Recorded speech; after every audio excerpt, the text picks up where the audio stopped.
High বন্ধুরা, তোমরা কেমন আছো? আশা করছি ভালো আছো। আমরাও ভালো আছি। আজ আমরা তৈরি করব ঝিঙে পোস্ত। এবছরের প্রথম ঝিঙে, তাই মা তৈরি করে নিচ্ছে ঝিঙে পোস্ত।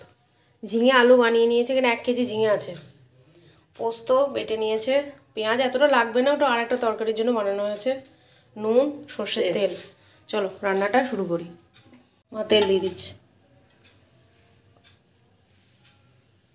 তেল গরম হয়ে গেছে, পেঁয়াজটা দিয়ে দেবো। কেউ যদি মনে করেন পেঁয়াজ দেবো না, কালো জিরে ফোড়ন দেবেন, ভালো লাগবে। নুন দিয়ে দিচ্ছি।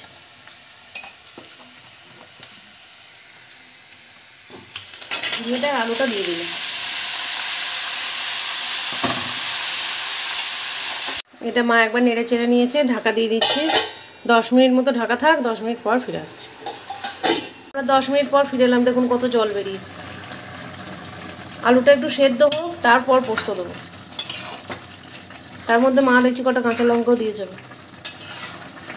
ওটা লাল লঙ্কা দেবো, শেষে দেবো, লাস্টে দেবো। আর একটু আলুটা সেদ্ধ হোক, তারপর পোস্তগুলো দিয়ে দেবো।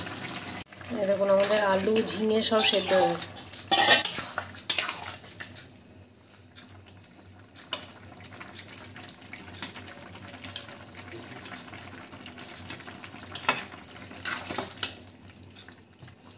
এবারে কাঁচা লঙ্কার পোস্তটা দিয়ে দেবো।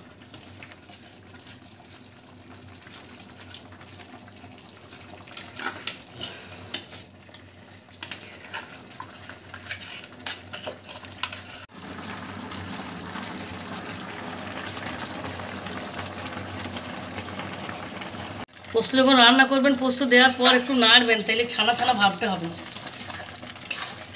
পোস্ত দেখবেন পোস্ত দেওয়ার পর সব ছানা ছানা হয়ে যায়, কিন্তু একটু নেড়ে দিলে পরে এই যে আমাদের পোস্ত হয়ে যায়।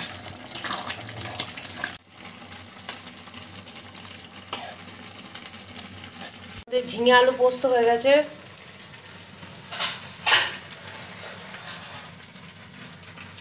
আপনারাও বাড়িতে বানিয়ে খাবেন। নতুন নতুন ঝিঙে উঠছে, খেতে ভালো লাগবে। আমার ভিডিওগুলো কেমন লাগছে না লাগছে কমেন্টে জানাবেন। যদি আমার ভিডিওগুলো ভালো লাগে, লাইক কমেন্ট শেয়ার করবেন, আমার পাশে থাকবেন। আপনারা ভালো থাকবেন, সুস্থ থাকবেন।